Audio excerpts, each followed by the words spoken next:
High বন্ধুরা, আমি সঞ্জয়। আর আমি নিয়ে এসেছি কিভাবে গোলাপ ফুলের গাছে কলম করা হয় তার ভিডিও নিয়ে।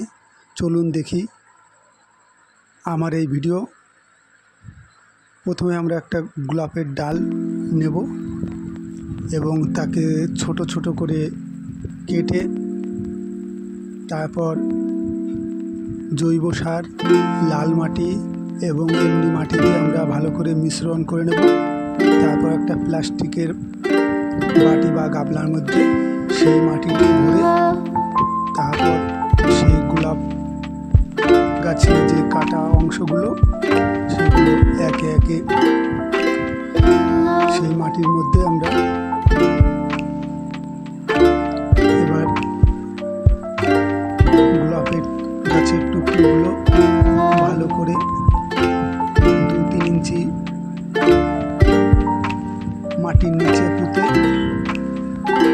এবার জল দিয়ে দিলাম এবং 4টে প্লাস্টিকের বোতলের পিছন কেটে সেই গোলাপ গাছকে ঢেকে দেবো, যাতে রোদের আলোয় গোলাপের ডালগুলোর কোনো ক্ষতি না হয়। এইভাবে রেখে দেবো। 10-12 দিন পরে আমরা সেই বোতলগুলো এক এক করে তুলে ফেলবো।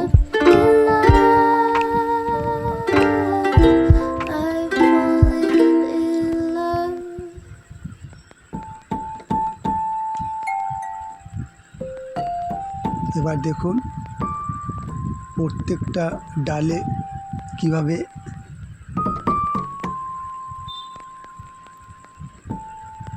নতুন গাছের সৃষ্টি হয়েছে।